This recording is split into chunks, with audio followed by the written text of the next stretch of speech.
that. Yeah. Like, that's the kind of thing that you don't usually probably handle any of your own business. No. You got to go own program. And, like, you need somebody you can trust. Like, if I said, listen, Greg, I'm feeling some things. Yeah, can you help me out with this? Right, I got to be your handler at that point in time. Be like, Brian, I don't think you're thinking straight on this one. Right, or and if set me in the right direction at least. Well, yeah, exactly. My God, because what it doesn't scream is this was the first time.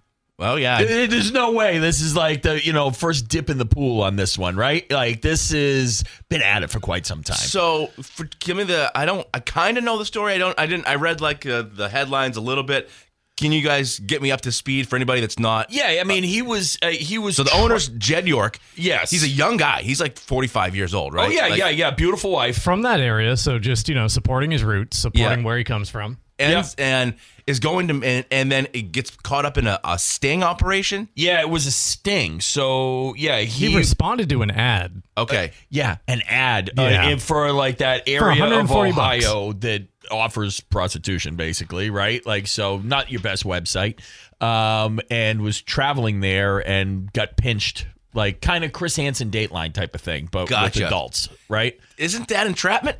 I don't know. The charges did get reduced, right? Like, so maybe that's what he said. That's the first thought. What happened to this country? I know, this poor guy. Yeah, that going about his way screams entrapment to me. Yeah, like guys just. Yeah, living his best life, I suppose. But yeah, that's too bad. And it's another bad day for Robert Kraft, though, because now it's like, oh, we got another. That gets brought up. Yeah, Mike Vrabel can't do what he does. Let's lump Robert Kraft in with him. Now you got another owner doing this. I know. Bring up the old Robert Kraft stuff. I know, poor Robert. At this point, though, I think Robert can just kind of like fake dementia over this. Yeah, be like, what is this? What is this? I don't know. I don't know. So, they're making things up. Yeah, it is an interesting turn of events though for the 49ers. They're either getting injured or pinched. Oh my God, unbelievable. Mobile home in Ohio. Yeah. That wasn't one you were expecting, right? No. That one comes across. No, that was one that you kept having to kind of reread the headline. Like, what am I? This isn't processing. Yeah, it was pretty crazy. What a crazy day yesterday was. Monday, J.D. Vance back in Brewer. And so that was crazy to see. And so for me, actually kind of had a wild day. I didn't get to go. I was here. Sierra Dubois, my co-anchor at 5, got the one-on-one with JD, which was cool, but she was over there at like 7. Yeah. Had to get all the stuff. So I was tasked with me and I brought the kid who's going viral at the moment, Patrick Osborne, for having the giggle fits over the weekend. So I brought him with me. He was my backup. And I'm sitting there at the airport trying to get Air Force 2 landing. And I got sent this link from their travel party about where they were coming from, but they got up to the airport and they were circling, waiting for an Allegiant flight. Landed like 4 minutes before he was supposed to get in, and I was like, I didn't think that was Allegiant just busting through security. So I couldn't tell if they were going to come in from like over the ground round end of it, or if they're going to come back from the backside by Herman. Sure. So finally, about whatever through the fog, it was misty. They came in from the backside. I got it. We were up on our live stream, I think just on Facebook. And then they circled the plane around and they stopped it right behind this big building so that it couldn't be seen, probably for safety precautions. And then I mount up the whole backpack and I make Giggles Osborne drive, and I got like the live unit and I'm shooting the motorcade out the window. Nice. Like the scene from Twister, awesome. like we're stalking it for sure. Get the motorcade heading over to Brewer, and then made my way over here. And so, it was interesting. That's a fun day. It was fun. Yeah. Got over to Brewer because hey, we got the president here. Not everybody, or vice president. Not everybody was jacked up about it. So people protesting. Yep. So saw that. I get over, and they go by the motorcade goes by, and the protesters pack it up and leave. And I go, where are you going? I go, oh, we're going home.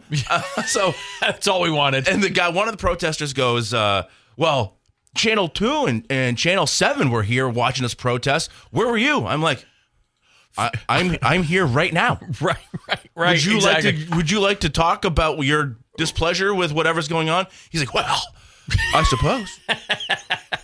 It's like, if given the opportunity. Give me your attitude. I'm literally standing right here. Where were you? Yeah, where I was were you? following the important guy that you protested. Yeah, I was like, but I have camera, microphone. Yeah, right here. You weren't here at 8. And I'm like, yeah.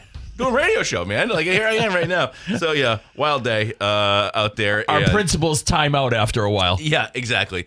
They packed it up. But, yeah, by all accounts, it was a great day for Brewer Business Compotech to have all those people there. But, yeah, interesting stuff. Also, I don't know if you guys saw big Red Sox game last night. Mark? Holy mackerel. Did you hit with your Sox prop? Did Suarez go far enough? Yeah, he was under. He was under. Okay. I don't know. He's just a waste of money.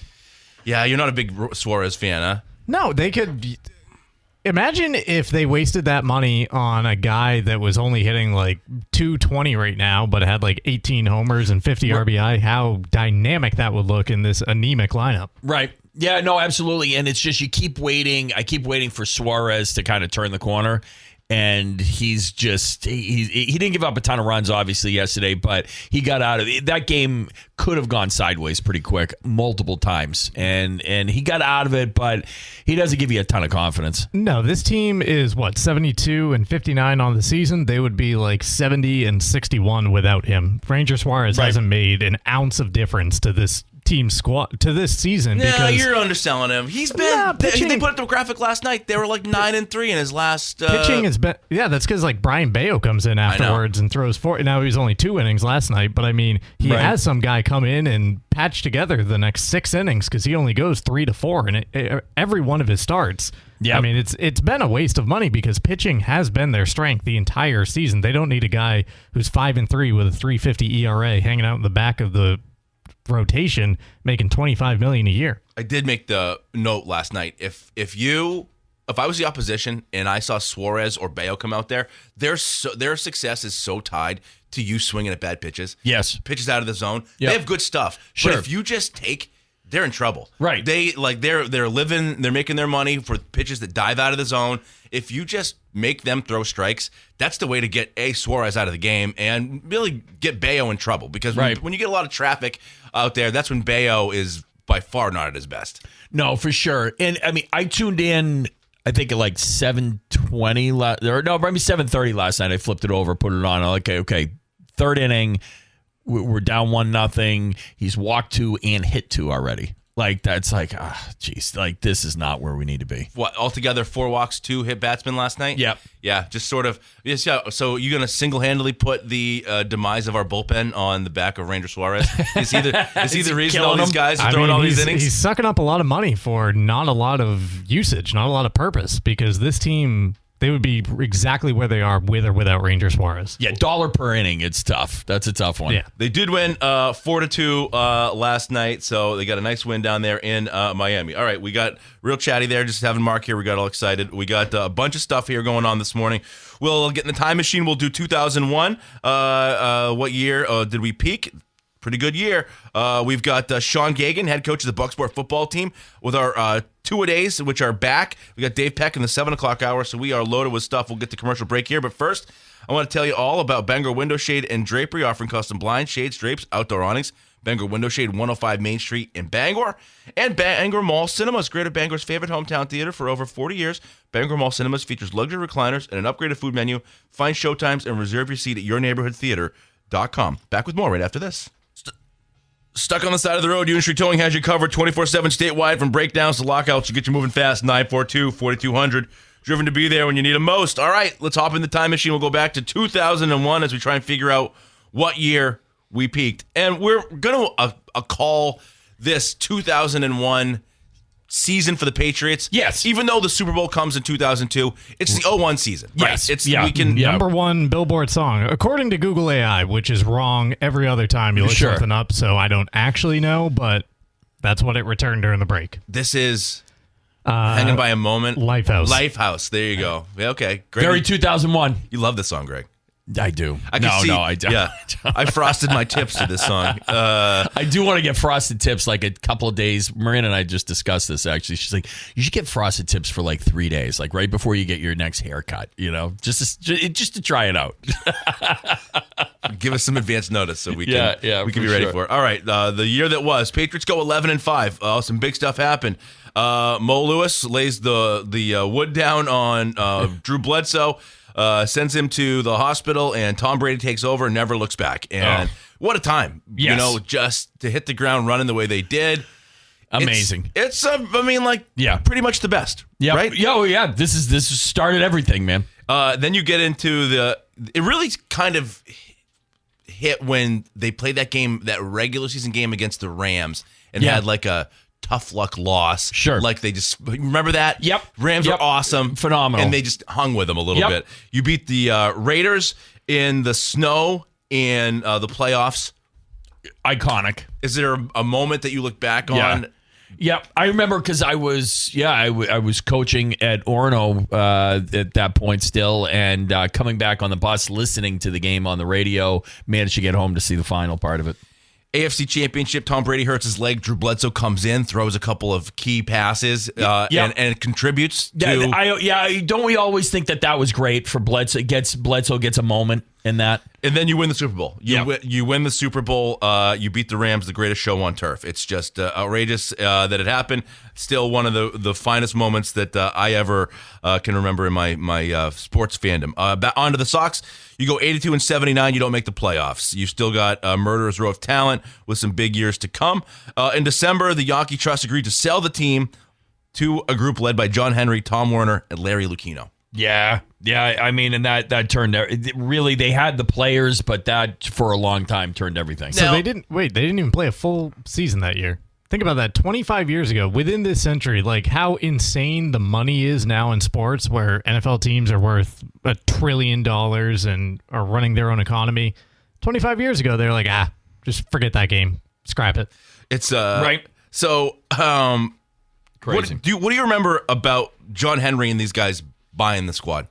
Do you remember having any feelings? I don't really remember it registering to me that the Sox had been sold. I mean, just because growing up, anything with the Yawkey family was just kind of associated, at least with my generation, is just kind of loserish. Okay. And I know that they had moments and they were building, they were spending money, but at the same time, it was time for a change, and they came in saying like we're gonna end the curse. The Celtics and Bruins both miss the playoffs, so that we'll move on to UMaine. What a year for UMaine. Football goes 9-3. Yeah. Let's see. You go to the playoffs. You lost to Northern Iowa in the quarterfinals. Stephen Cooper is the A-10 Defensive Player of the Year. Cause wins Atlantic 10 Coach of the Year. Chad Hayes is an AP All-American. Leonard Byrne, AP All-American. Cooper was an Associated Press All-American. Yeah, phenomenal, right? So what a squad that was. One of the best under Coach Cause, one of a few that would come in a clump of years where they would be great. Yep. The hockey team, the 2000 and 2001 Black Bears, go 29-12, 7 overall, 24-7 in Hockey East. They finished second in Hockey East.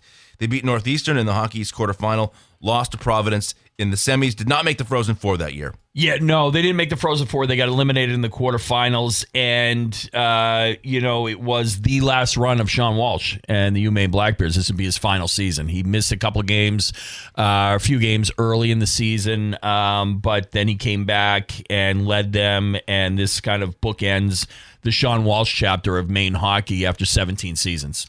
Maine baseball goes 36-15, so some really solid performances from pretty much all the squads up there at that time. On to the other stuff. Beautiful Mind is your Best Picture winner. It beats Gosford Park in the Bedroom, Lord of the Rings 1, and Moulin Rouge. What a murderer's anti-row of films to be nominated. Of films there. That's just a bunch of stink right there. Although I do like the Lord of the Rings movie. It's fine. I mean, I'm a senior in high school at this point. It's an excuse to go away from my people that are trying to keep me in the on the straight and narrow. Let's see. Harry Potter 1 is the top movie at the box office, followed by Lord of the Rings, Shrek, Monsters Inc., Rush Hour 2, Mummy Returns, Pearl Harbor, Ocean's 11, Jurassic Park 3, and Planet of the Apes. doesn't feel like a phenomenon. I know Harry Potter and Lord of the Rings, right? I mean, and Shrek, Monsters, Inc. were huge. Rush Hour 2. So this is a time in my life where I'm pretty much just going to the movies every weekend. Yeah, it's just like I'm going to Rush Hour 2. Yep. I'm going to American Pie 2. I'm going to like all these things. Like the summer was just filled with bad movies that I'm going to see. Right. It's something to do. Like I didn't know any better that Planet of the Apes was dog crap, but I still went and saw it. Right. Let's see. Friends is the #1 show, followed by CSI and ER. Let's see. Other stuff. That's a big change, by the way. That's a big change because this is like CSI, Law and Order kind of come in. Sure. Law and Order's #5 that year. Yeah, like head of steam, those crime drama shows. Yeah, we had no idea what was to come. Yeah. But yeah, now you're exactly right. Yeah, CSI #2, Law and Order #5. Let's see. Grammy, Oh Brother, Where Art Thou is the Grammy Album of the Year. The Soggy Bottom Boys. Wow. Don't sleep on the old Soggy Bottom Boys. Right. Let's see. Linkin Park is the #1 selling album of the year. Shaggy, #2 by NSYNC. Enya, #4 that year. And Stained, Break the Cycle. Other things that hit that year. Alicia Keys, Destiny's Child, Creed, U2 and Outkast all have big hits that year. Of course, 2001, September 11th, 2001, a moment that lives in infamy, and we're coming up on 25 years. It's unbelievable. It's been 25 years. Yeah, it's a while to think back, but certainly in terms of seismic moments that changed everything, that is one that I think everybody remembers to a person where they were, what they're doing. 100%. Yeah, it's one of those defining moments of your life. To think that it's been 25 years is crazy. I work with people that were not alive. What I mean? No, exactly. That's becoming more commonplace, like adults. Sure. Yeah, I know. I'm getting older, and there's a lot more younger people, and they're I remember it, but obviously had no idea what was going on because I was 6 years old, being pulled out of first grade, I think. Right. You just sort of exist in a world where this is a thing that happened, and you grew up sort of. You see it on TV, but you have no comprehension. You're more concerned. You're like, I ordered hot lunch. Am I going to get my hot lunch? Yeah. Let's see. Napster versus the music industry is still a fight that's going on. Harry Potter arrives, as does the Lord of the Rings films. Shrek really makes an imprint on animated movies. Reality TV is becoming more and more commonplace, and the video game industry is exploding. You've got Grand Theft Auto 3 coming out, just becomes huge moments. .com era coming to a close. Enron collapses. Cell phones becoming everyday objects. VHS beginning its long goodbye. DVD is taken off. VHS becoming something of the past. Radio still incredibly powerful as high-powered DJs fill the airways.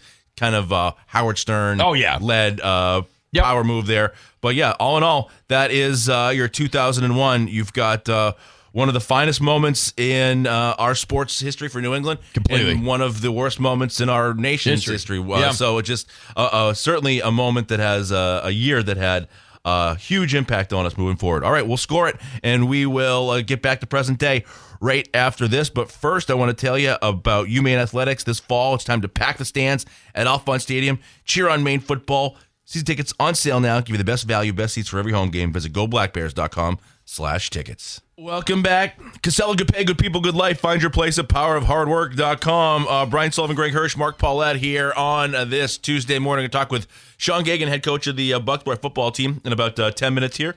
We'll also talk about the Patriots, big move yesterday. But first, Greg, what do you give the year that was for the sports stuff? I'm going to give it a 9-4. I give it a 9-3. Okay, yeah. Huge stuff. Yeah, it is. Yeah, 01 Super Bowl, that jacks it way up. UMaine is on fire. And the Red Sox are loaded. So it's pretty awesome. And then for the other stuff, what do you give the off the field? This one's tough because it's like historically it's up there, but 9/11, it's like I can't give 9/11 a real high rating. Yeah, you got to dock it by it. Yeah. And the movies aren't great. It's like, okay, Lord of the Rings. Yeah. Okay, So I give it a 8.2. Yeah. I was thinking like more of like 7, flat 7. Sure. Because of it docks it quite a bit. There you go. All right, so we'll move on to present day. Mark, we just score them, and then at the end, we're going to sort of try and figure out what year was the best. We kind of know it's going to be like 93 with the Black Bears, 04 we'll get to. Yeah. But this one, like, That run, so important. Like those playoff games, watching those kicks in the snow and that ruling, like you can't really look past how much that mattered to, we are who we are because of that. Right. And we just had lost so much as fans. Like this is our first taste of becoming like the city of champions, right? You better believe the it. Region of champions. City of champions, region of champions, sent away Kayshon Boutte yesterday to the Texans. You get back a safety and a pick in a couple years. How do you feel about this, guys? What do you think about Boutte getting sent to the Texans? Because I'm a little mixed on it. Yeah, no, and that's kind of my reaction too, is a little mixed because you feel like he's a guy that Drake May has the rapport with. He trusts him. You got to figure Brown and or Dobbs aren't going to play every single game this season, and the odds aren't great for that. And based on their track history, that being said, they didn't think they were going to use him a lot, and it's a lot cheaper to keep Kyle Williams around and hope for him, I guess, than you're not going to re-sign Boutte anyway. You're not going to re-sign him. You're going to let him go. And the guy they picked up, Reed. He's more of a he's a safety, but he plays more like a linebacker in the box, and that is an area that they were thin on. We'll see. I just worry about Brown going down, and then you're kind of like, all right, well, it'd be nice to have Kayshon Boutte right now.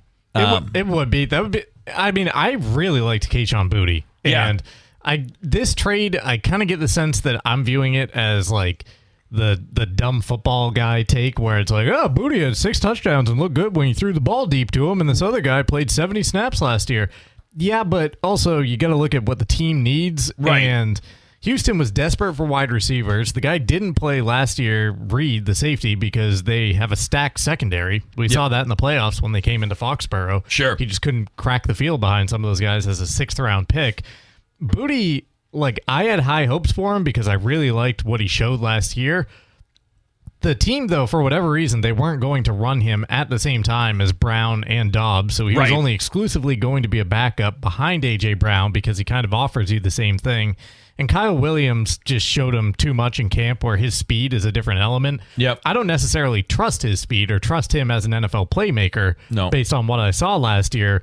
But when you're building a football team, that's what Elliott Wolf and Mike Vrabel are looking at, that he brings to the table that Kayshon Boutte doesn't. Though, again, my dumb football guy take, I like the contested catches and just throw it up ability and feel good that Kayshon Boutte is going to come down with it. Feels like they are doing right by Kayshon Boutte here. Like, he's going to go get an opportunity to be on a Texas team. Now, granted, he's going to have C.J. Stroud throwing him passes, but they're doing what's best for him. He's going to get opportunity. But it just seems like, to me, they didn't draft Kayshon Boutte. They took Kyle Williams, and they have more invested in Kyle Williams' success. And I think you're right. There's a bit of a redundancy there. And I'm not sure that I love it. I think you probably could have kept him and cut Efton Chisholm and then got him to the practice squad and then brought him back and carried those guys. But I think this is a guy safety who's going to play. One of the things I read is that he's a special teamer, right? And he's going to be on the field. Kayshon Boutte played 1 special team snap last year. And so I think that this is a move that's just to fill up some of the stuff that Mike Vrabel was kind of complaining about over the weekend. We don't have depth. Right. We have not drafted and developed. And that's one of the things that I think came out of the comments over the weekend, and when you saw the Patriots up against the Eagles, and that Eagles draft and develop, and the Eagles 2s and 3s just wipe the floor. Way better than yours. With the Pats 2s and 3s. Yeah. Like, the Pats 1s are as good as pretty much anybody in the league. Right. Across the board, except maybe, pass rusher and linebacker.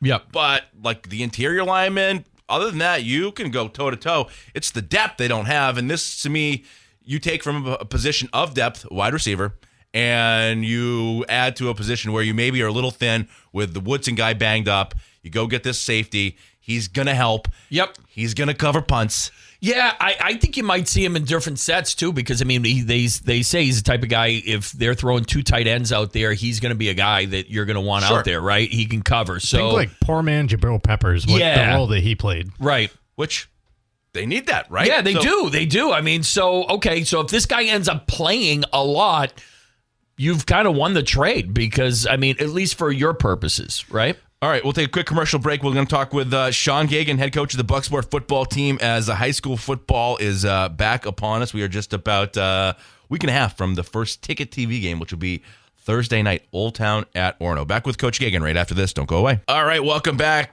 to the Morning Roast. Now joining us on the Heroes Hotline is head coach of the Bucksport Golden Bucks football team, Sean Geagan. Sean, how are you?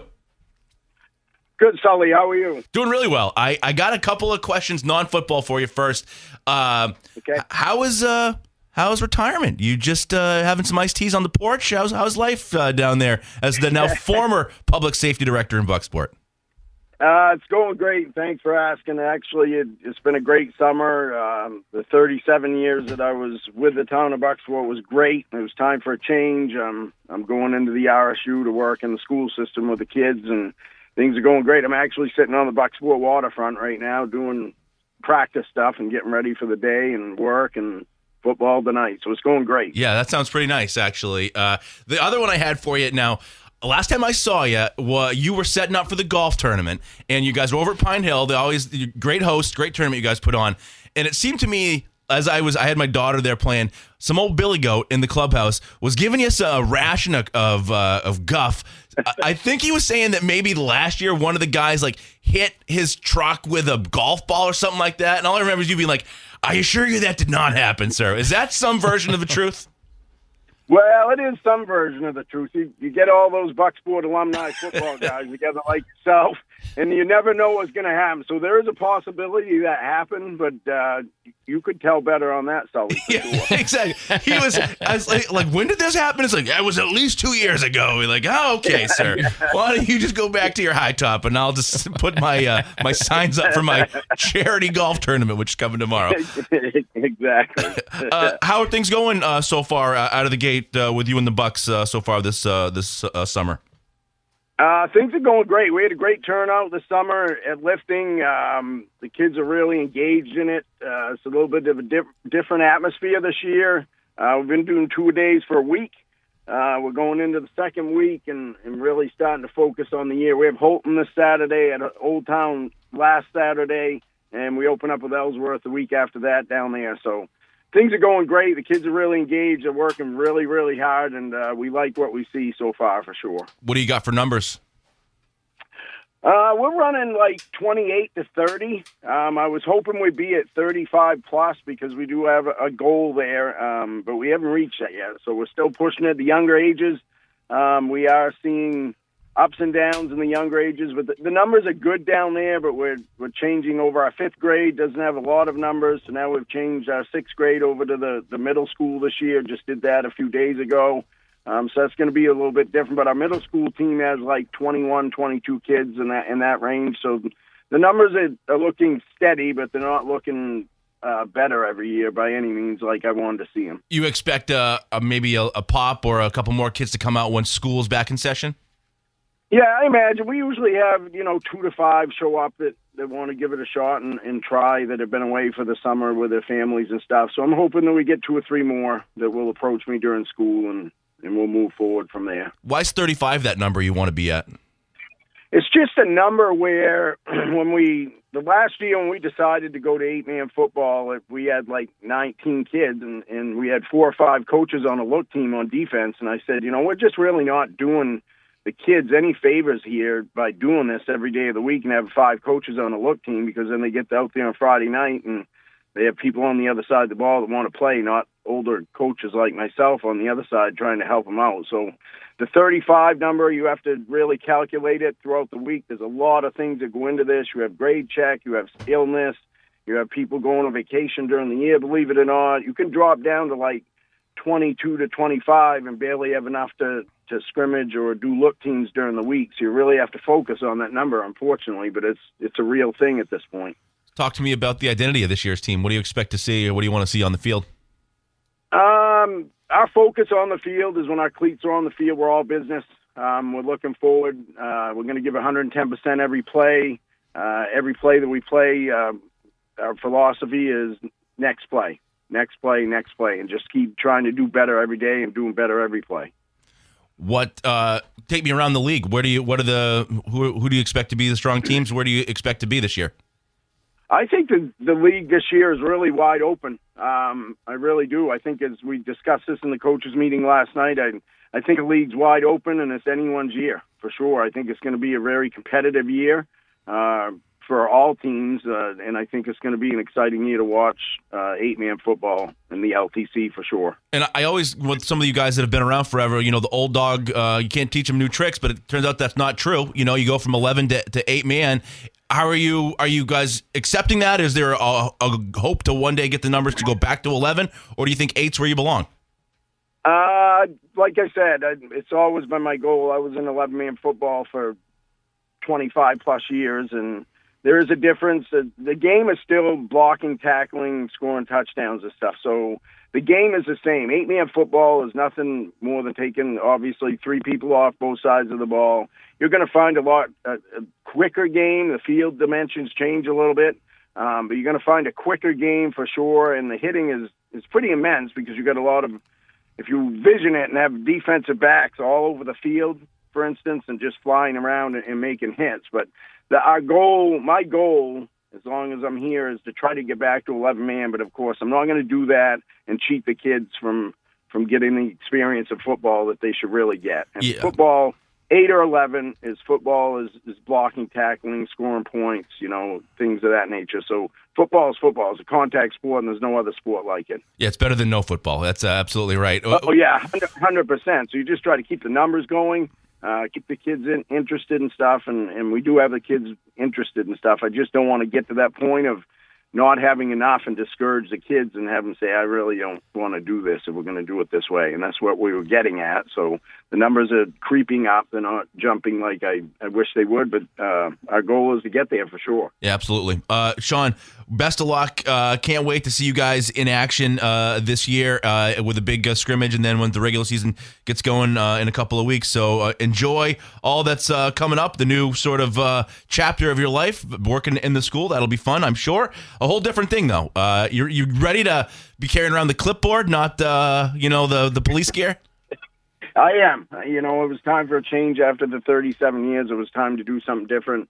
Really time to be a husband, a father, and a grandfather, and coach football. I've found I've had a lot more time to focus on football. The phone's not ringing every morning, 2 or 3 o'clock in the morning. I'm really enjoying it. So I'm looking forward to the future for sure. Coach, we look forward to catching up with you down the line here, and thank you for spending time with us this morning. Okay, Sully. Thanks, guys, for having me. All right, and awesome. Hey, if you can just tell me what the flavor is at the dairy port, I'd love to know. I always when you leave the waterfront, that's good information. I will, and I'm hoping it's Biscoff. Yeah, it's so good. It's so good. I'll shoot you a text and let you guys know. Thank you so much. All right, guys, have a good. Thanks, Coach Geagan. That's awesome stuff. Right. So anybody that lives in Bucksport, you go by. It's a traffic hazard. Yeah, you go by. It's right there. It's right there. But the flavor of the day, if you know where to look for it. Okay. But Coach Geagan just said the Biscoff. Yeah, that's the one. It's so good. Yeah, I've never had that. Yeah, nobody has. My wife's all about it too. Yeah, she's a big Biscoff cookie person on a plane. Ooh. It's so. We just started buying them actually. Yeah. Like my daughter was like, "What are these? These been around for the entire time I've been alive? Yeah. We're just having them around." Oh, delicious. Dairy Port Biscoff soft serve. Coach Geagan just nailed it. Ooh. It's all right. It's like next time I'm down there, I'm going to be scouting it. There you go. We're going to go back to this day in history right after this. Don't go away. All right, welcome back. This day in history. We got a lot of big birthdays today. Ivan the Terrible, born this day 1530. Woo, not a great dude. No.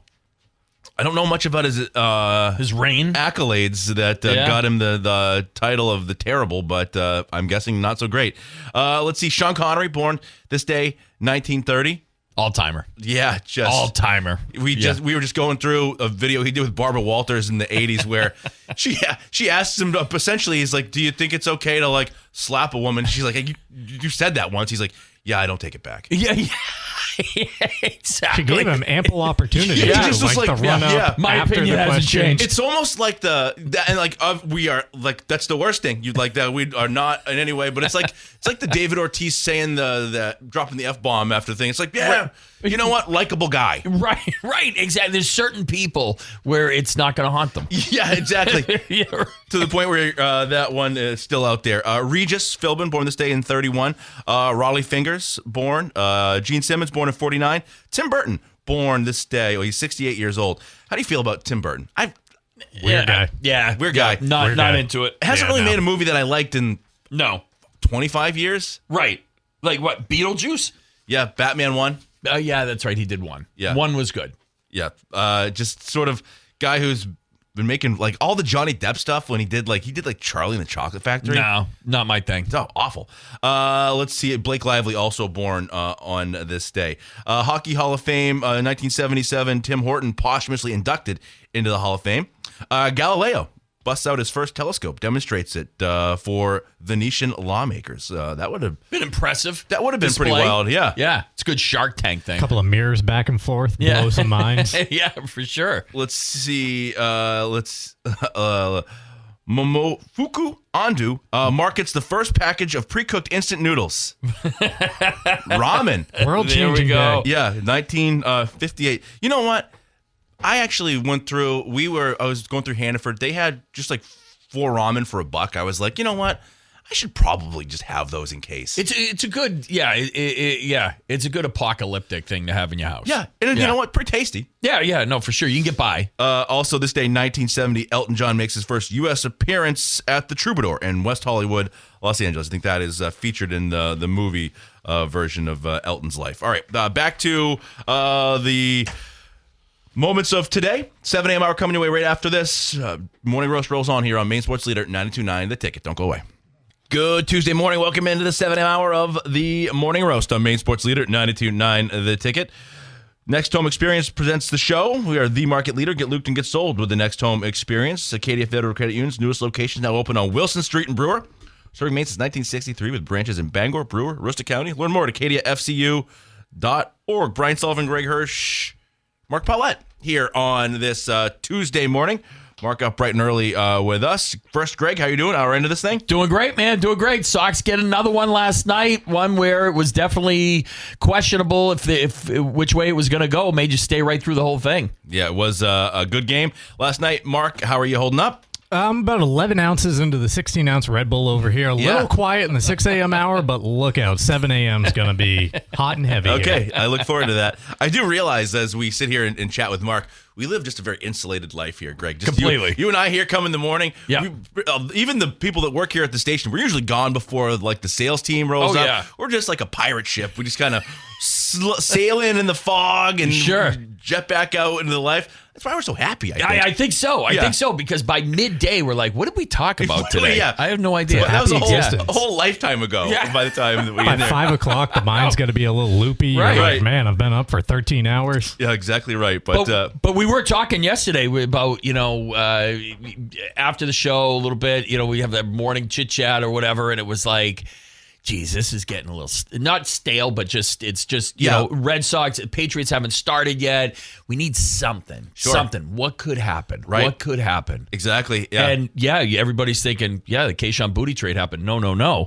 San Francisco 49ers owner does some fun things and gets pinched, and that started us right off. I was like, oh, we got stuff for tomorrow, baby. This is going to be great. Pinched in more way than one. Oh, yeah, you got to pay extra for that. $140 responds to an ad and gets pinched in a sting operation. I mean, it screams entrapment to me. Yeah, right. Exactly. I mean, if we're being fair, he did pay roughly, if not more than 3 times more than Robert Kraft for the same services. He did. I know. Was he driving like a Bentley through the mobile home park? Probably. Right. That or he is, because he's from Ohio, right? So he's driving whatever. He landed the chopper in the backyard. At their property in Ohio, he's got cars that, probably not his everyday San Francisco car. No, probably not. A little more something nondescript. It does speak, I think, I said this last hour, it speaks to the value of having people very close to you that you can trust. Yep. Robert Kraft could not trust someone. He felt a certain need.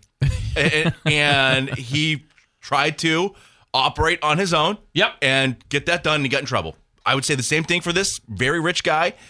Couldn't trust his assistant. No. To, deal with his matters, not of the heart, but, right. know. And so it's good to have good friends. It really is. It really is. You need handlers. You need someone that you trust when they tell you this is a bad idea. This is a bad idea.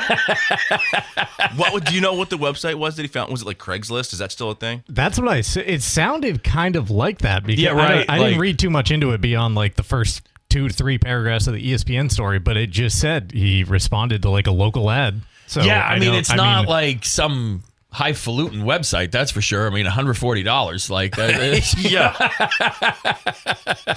that's a 2-leg parlay for Greg on Caesars right there. Right. Yeah, okay. That's just a deposit in the account, man. Yeah, so San Fran making the headlines for all the wrong reasons. But the Red Sox got a win, and the Patriots make a trade. We got a bunch of stuff to chat about this morning as we've got Dave Peck joining us as he does on Tuesday mornings as well. Also, Uno Pizzeria and Grill. Big news from Uno, 725 Stillwater Avenue in Bangor. New pizza pass, just $99 per person. September 5th through November 19th.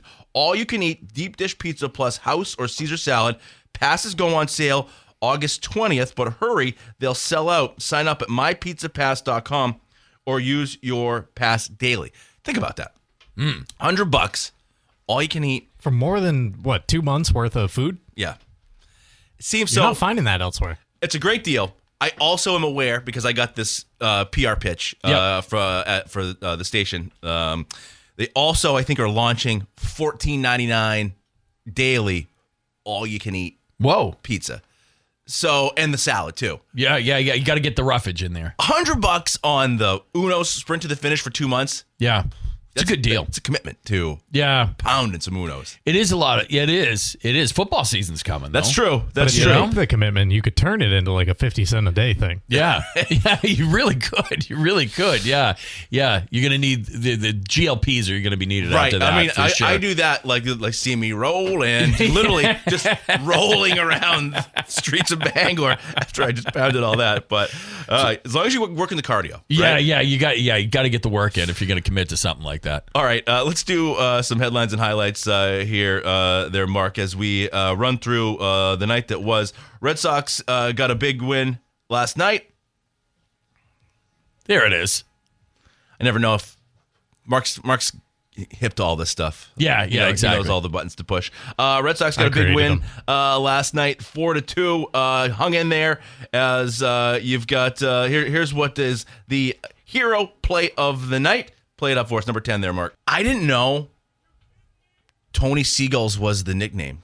Is that... You kidding me? I know. Jeff had said it on the group text before, like once, but I guess I didn't know it was just like the name. I was on it like in the early days. I'm not saying I was on it before it was out there in social media. Yep. It's an easy thing to put together, though, because of the first name and the last name. Yep. I put it like the third time I saw the guy play, I was like, Tony Seagulls at the top of the lineup. And then I said it and saw it starting to populate online everywhere. Right. Like, okay, it's a thing, but... Yeah. For sure, it is organic. I was in on the early days. Yeah, nice. Good for you. You got to be when he's going to spend all of like 43 days in the majors. Yeah, right. Very late adapter on Tony Seagulls. Yeah, same. I think it's an age thing. He signed the inside of the monster, Tony Seagulls. Yeah, how have I missed all this? It's just, and it's like you're right, like you said, it's right there for you. Yeah, it is. Yeah, it's simple. Anthony Siegler. Yeah. I didn't think I was being too creative when I put it together. No, good for you. That is good. Good for you. Here's Mickey Gasper talking about Tony Seagulls. Mickey Gasper, too. My God. On base 4 times yesterday. Just finds a way. Guy's hitting like 429 in the month with it's 3 incredible. homers and 10 RBI. It's incredible. Miranda wants to do a genealogy search on him, though, because she's convinced he's a long-lost Manzo from Millinocket. Like, just by looking at him. She's like, he's a Manzo. I'm related to this guy. Without a doubt. It's unmistakable. Yeah, I'm looking. I'm like, you could be right on that one. Okay, that's good. I'll leave that one alone. I was going to say... Maybe she's feeling certain things being from Illinois. It's like, ooh, look at him. Yeah, no. Is that my cousin? He's got some Magic City charm to him.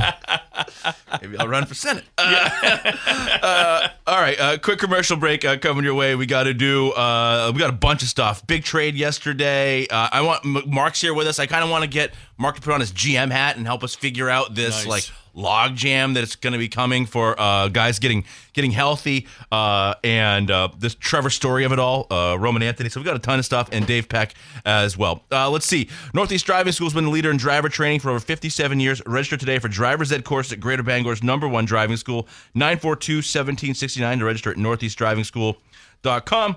And hey, Bigfoot fans, Tossie's Checkout is calling all Sasquatch seekers to the second annual Glenburn Sasquatch Calling Contest, Saturday, August 29th from 1 to 5, 1492 Pushaw Road in Glenburn. Win a $100 cash prize, compete for legendary bragging rights, and it's free to enter. Bring your crew, bring your call, and we'll see you at Tossie's Checkout. And lastly, Casella, good pay, good people, good life. Find your place at powerofhardwork.com. All right, welcome back to the Morning Roast. Novus Auto Glass, call them today, 945-6688 to get your windshield repaired or replaced. Brian Sullivan, Greg Hirsch, Mark Paulette here on this Tuesday morning. I will open up the phone lines at the end of this segment here if anybody wants to get into the sweepstakes, try and win some Sox tickets. We will have a drawing coming up next week on The Drive, so get your phones ready. We'll give the cue to call in a couple of minutes here. But before we get to giving away some Sox tickets, I just wanted to get your thoughts, Mark, on. We were talking about this a little bit in the show prep here. You're very anti-Trevor Story. I'm not saying I'm pro-Trevor Story, but you don't want to see him back in Fenway Park, but it seems like that's going to be an eventuality. Yeah, I just don't understand why it's a foregone conclusion that he gets to stroll back in and man the most important position on the field when he was good last year for the final 3 to 4 months of the season. Wasn't good to start, wasn't good his first 3 years in town, wasn't good to start this year. Granted, you can say that was because of the sports hernia, whatever he was dealing with, and now he hasn't played baseball for the last 4 months.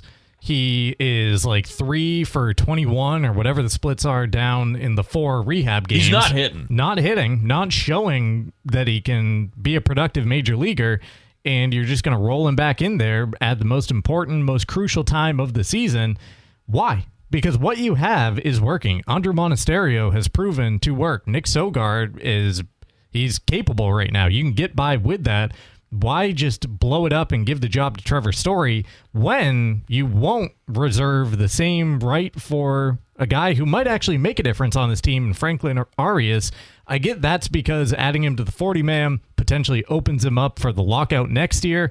But if you feel that this guy is the second best prospect in the sport currently and could help put you over the top to try to win a pennant this year, I'm sorry, the opportunity to play like 40 minor league games next year is meaningless to me. He's going to be fine with or without it. What do you think? Yeah, no, I don't understand why, like you said, why Story is just going to be handed the position, right? Like Monasterio, not a great defensive shortstop. We'll give you that.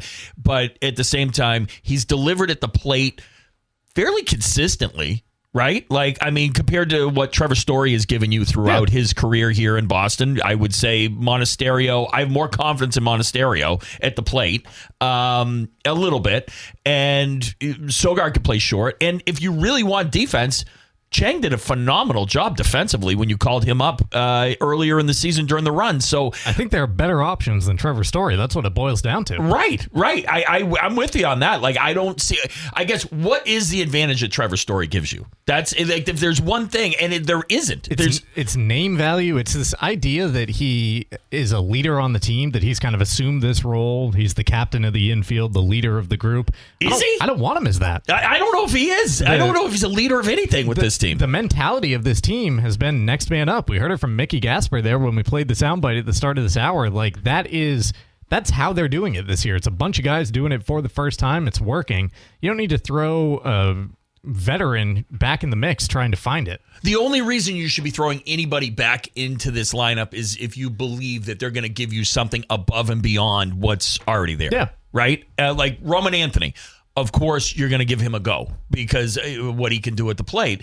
You got to figure out if he's going to play in the field, whatever. But at the same time, you know Roman Anthony has got a huge upside, and if you get him hot, that's a difference maker. I don't see the same for Trevor Story unless you're banking on the 3 to 4 months that he gave you last year, which was a complete outlier, like we just said. Completely for the rest of his Red Sox career. Let me read you guys a tweet. This is from Hunter Knoll, who covers minor league baseball for the Red Sox. In the nicest way possible, I've watched a week of Trevor Story now, and I know it's only a week, but I have zero idea how he's going to help the team over anyone on the current roster. He's brought nothing positive on the table, on the field, in Worcester. ABs are brutal. There you go.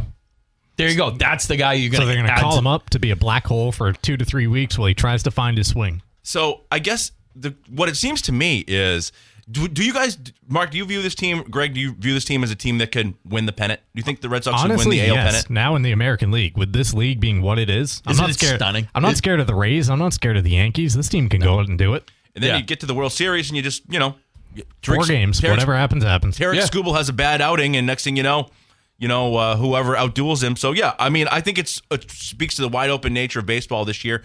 But it does seem like the Red Sox, if what they wanted was to win it all this year, like Franklin Arias to be in the mix, right? Yep. So it's really a move for 2032 more than it is 2026, right? Because they want to have Franklin Arias. Is that true? Am I doing the math right? Like they don't want to have. Oh, sure. If Franklin you don't start Arias, the clock this year, then you get the extra service time that comes with it. But it's pointless. They're using the excuse of the lockout next year and saying that he could miss out on the opportunity to continue to advance as a minor league player. The guy doesn't need it. He doesn't need to be in AAA right now. He showed that he's major league ready.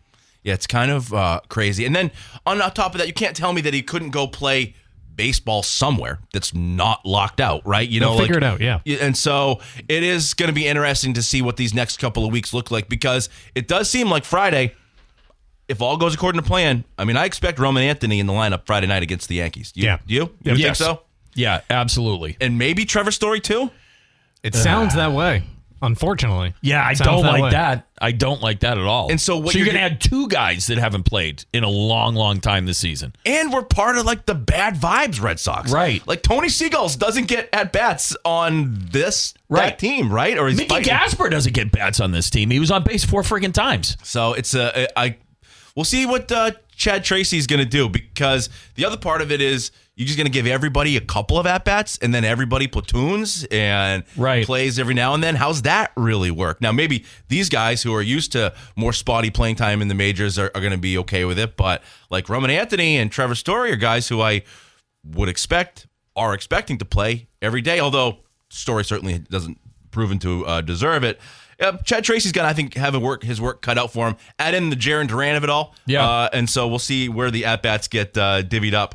I'll be interested to see what other people think as well. So without further ado, let's open up the phone lines, 992-9029. It's the Red Sox Ticket Sweepstakes presented by Dunnett's Appliance and Service. We got one more game. It's the 9th against the Angels. Call now, and you can get in the sweepstakes, 992-9029. Red Sox Ticket Sweepstakes. Back with more right after this.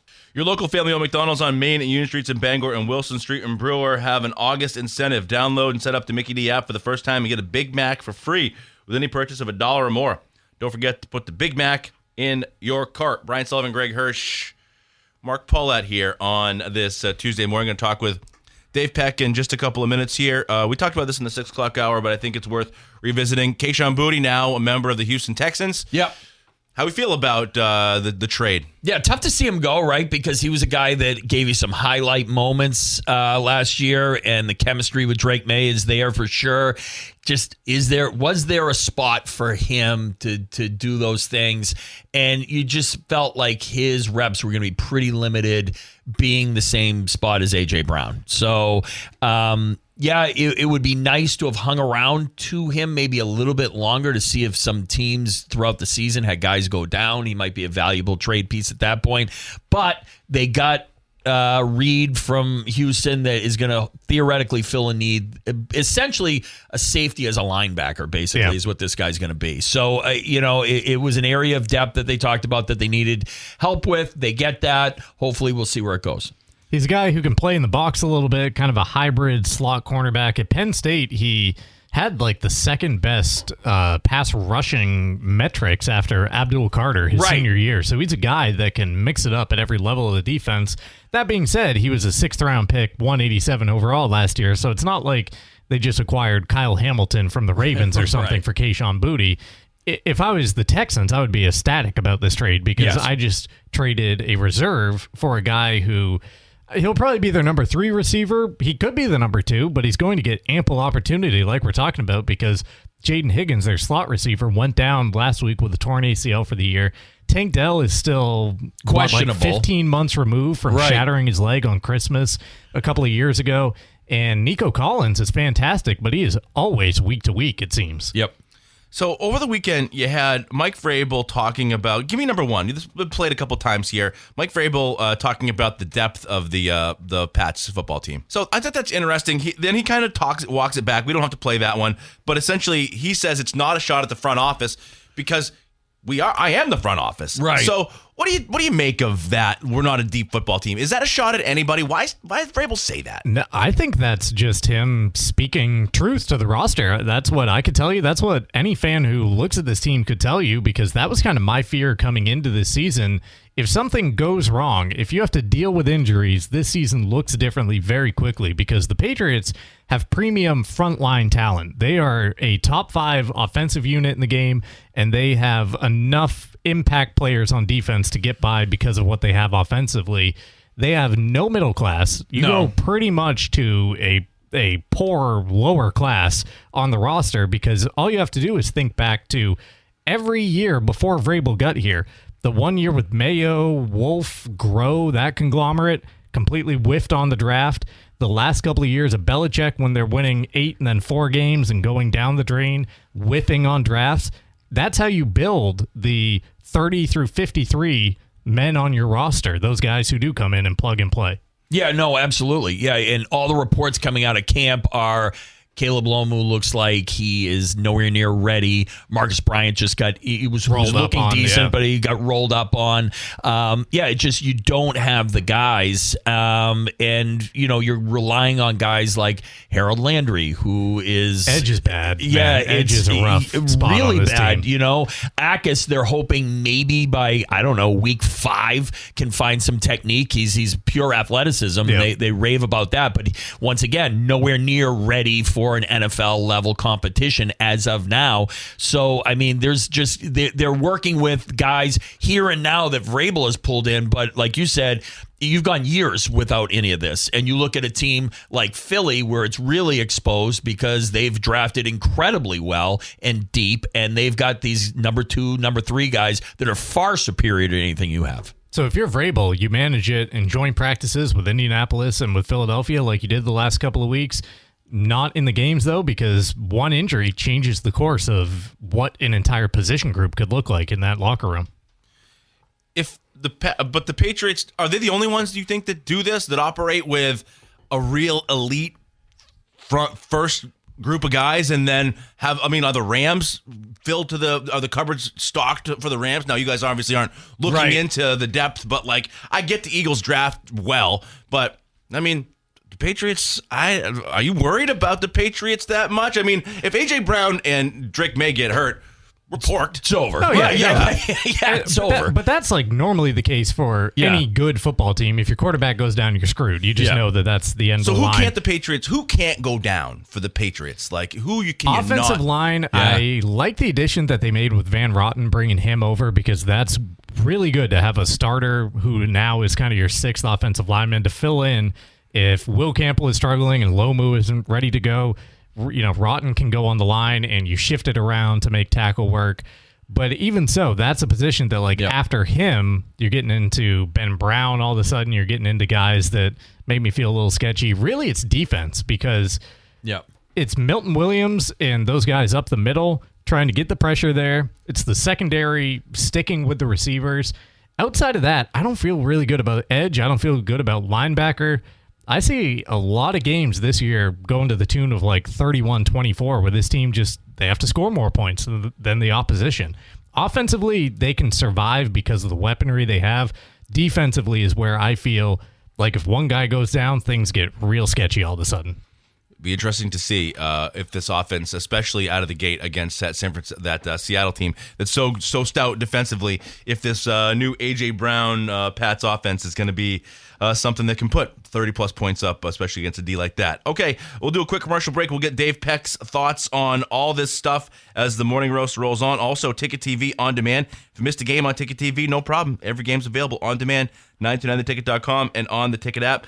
The 2026 fall season begins on September 3rd. All right, back with Dave right after this. Welcome back to the Morning Roast. Now joining us on the Heroes Hotline, Hero Sports Grill Entertainment Center, official sports grill of the Roast, the place to be in downtown Bangor, herosportsgrill.com. Dave Peck. Dave, how are you? I'm doing well. How are you guys? We're hanging in there, man. Football is pretty much back. Red Sox with a nice win last night. How are you feeling on this Tuesday morning? I feel good. I'm a little peeved by the Kayshon Boutte transaction that transpired. I wouldn't say I'm surprised. I don't think any of us are surprised. And I guess I can't say I don't understand it, but I'm going to say I don't understand it. Like, you're telling me that the guy who Drake May trusted the most last year and who made big plays when you needed him, whether it was regular season or the playoffs, you're not going to be able to find a spot for him, which means guys like Kyle Williams or Efton Chisholm are going to be ahead of him on the depth chart. Is it as simple as he doesn't want to be here, so we're going to acquiesce to his wants? Or was there just no way Josh McDaniels could possibly find a way that the most productive receiver last year could contribute to this offense? Could you help me understand that? Yeah, it's hard to figure out the rationale other than they felt they needed safety depth, but it did seem like they just kind of gave him away. I don't know. It's an interesting one, but they certainly are more invested in Kyle Williams' success than they are Kayshon Boutte's. Yeah, which doesn't make any sense to me. Like, there's nothing that I've really seen that jumps off the page out of the ordinary other than his speed. And are we going to go down the Tyquan Thornton path again? Like, how many of these guys that you draft, whether it's Jaylen Polk or Javon Baker or Kyle Williams or N'Keal Harry, are you going to have where in the first year you give them a really long leash and they don't show you that much, and then for some reason you hang on to them longer than you should? When you get a guy like Kayshon Boutte, who was drafted by you and actually popped a little bit. I'm not saying he was your number one this year or was going to play over A.J. Brown, but, like, you're telling me Josh McDaniels couldn't figure out a way to get him involved? It frustrates me that they acquiesced to his wishes to not be here. And you see the return. It's clearly a transaction of we need to get rid of this guy and not we're going to get something back that actually helps our team out. I think part of it, too, is like what Brian was talking about in the first hour. Boutte wasn't their guy, this regime. And we see it right now with the Red Sox. Greg Breslow coming in.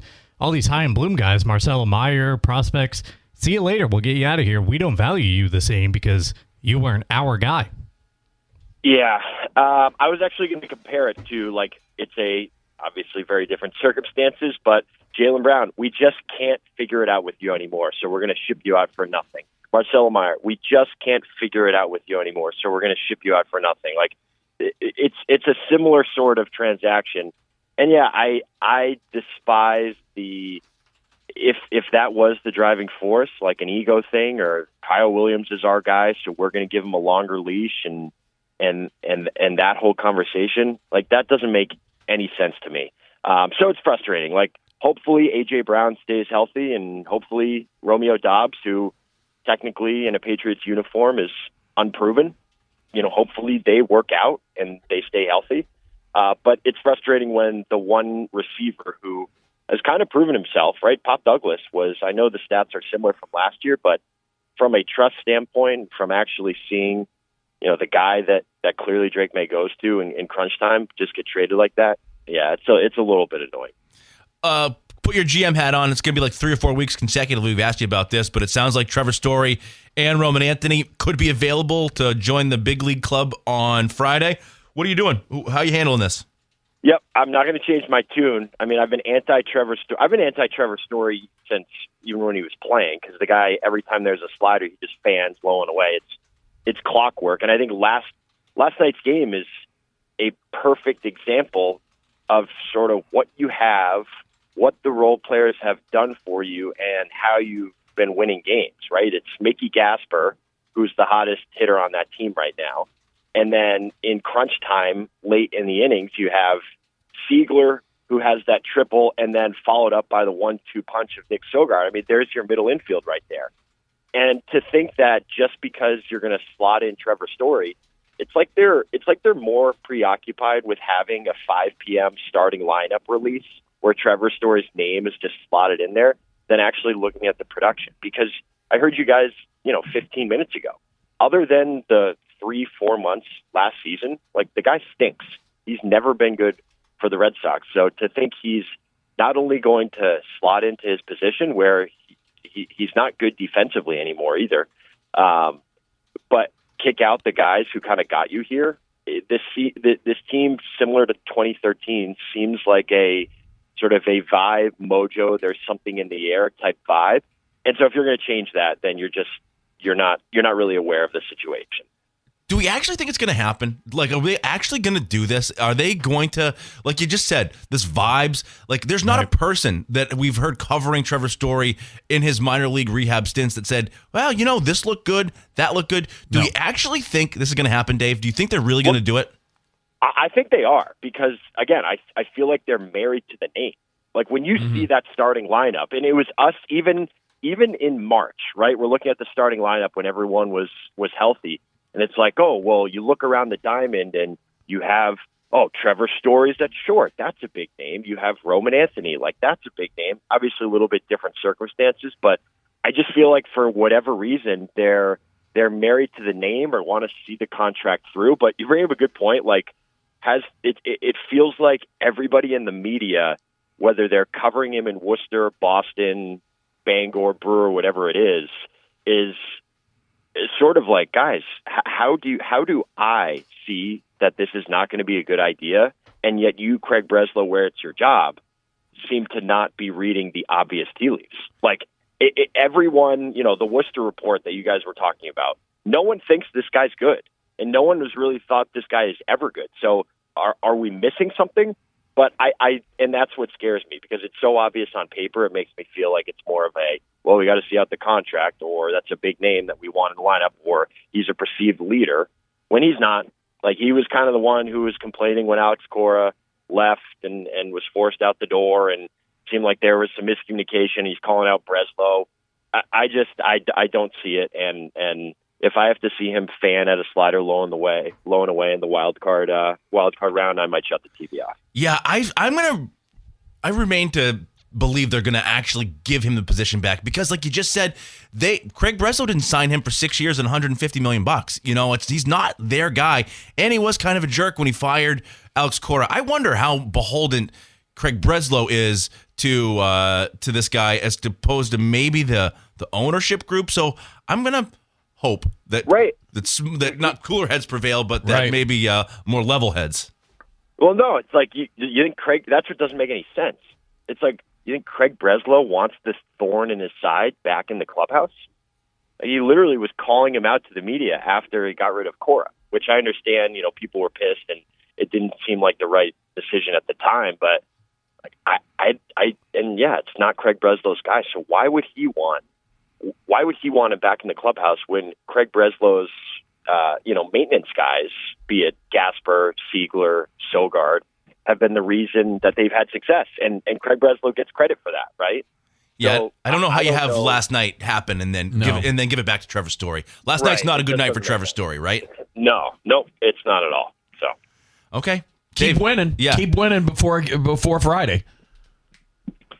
Yeah, and then you asked about Roman Anthony too. My stance on him is the same. I want him to bet 7, 8, or 9. I don't know if you guys have changed your tune on that, but again, these are the horses that have gotten you here, and I understand that he's taken his medicine a little bit, playing at Hadlock or playing at Polar Park, and sort of being humbled in that regard. But when he gets back up to Fenway, just have him be in the lineup, but don't bat him leadoff to start. Just make him earn it and make him sort of become one with the vibe and the culture that has been established. And Mickey Gasper said it's next man up. So sure, by the time the playoffs get here, he needs to be your leadoff guy, and he needs to be firing on all cylinders. But I'm in no rush to have him be the leadoff guy when he gets back. Where's Take It to Town headed next?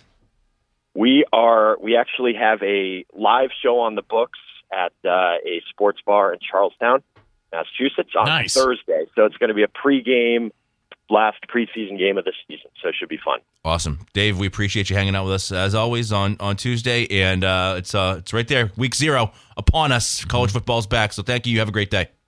Thanks. You guys too. We'll see you. All right. Our takeaways coming your way right after this. Don't go away. All right. Welcome back to the Morning Roast. We are going to give you our Sox prop of the day. We're going to go back to the well. And same thing we had yesterday. Nick Sogard hits, runs, RBIs, 1.5 plus. So 2. Yep. 2 hits, runs, RBIs. He got it at the very end there last night. So we'll figure He's going to probably lead off, and we'll go back to the well. Thought about Peyton Tolley on the, just the money line. Yeah, sure. Peyton Tolley on the bump. Yep. But, we'll just go Sogard here. But what are you leaving with today there, Greg? Sully or Mark, if you guys ever come into money, get yourself a good friend, a good handler. Yeah. You need an advisor at all times. Like, just money is not a cure-all. Sometimes you need someone to tell you what's a good decision or what's a bad decision. I remember that. Greg honestly, Hirsch to right. More I think I got matters. one in you, Greg. If I was like, hey, listen, look at this ad. I'm going to run this by you, Greg. I know. You want to scoop me over there? Yeah. And just get the lay of the land. Let's just surveil this. I would like to think I'd give you some hard truth on that one. Okay. What about you, Mark? What are you leaving with? It's not technically from today's show. I might be cheating, but we learned that Deshaun Watson is the Cleveland quarterback. It's been 2,059 days since his last 300-yard passing game. Tom Brady has 14 300-yard passing games since Deshaun Watson's last 300-yard passing game. Tom Brady has been retired for the last 3 seasons. Wow. And we, Carl, I know you're out there. You can give us your thoughts on this. It does feel like they got to figure out, right, if they got anything with him. Yeah. And then you go to Sanders. They do. It's a 24 to 26 time sexual abuser. Yeah. Well, he's on the roster, and they're paying him $100 million. Incredible amounts of money. So yeah. Another guy that needs a handler. Yeah, right. Let's leave that one alone. Goodness gracious. I'll go with. I think it's going to be interesting once we get past this Miami series. What this Red Sox Yankees baseball series is going to look like. What they'll trot out there. I think you're going to have a couple opportunities, especially with the doubleheader on Saturday, to get everybody in the mix, but I wonder if there's even roster moves between the game Saturday afternoon and Saturday evening. Certainly some at-bats are going to be going away from some guys that have been pretty accustomed to getting them on a regular basis. Yeah, you just hope it doesn't mess up any of the chemistry. Yeah, so we'll see. Back tomorrow at 6 a.m. Have a great day.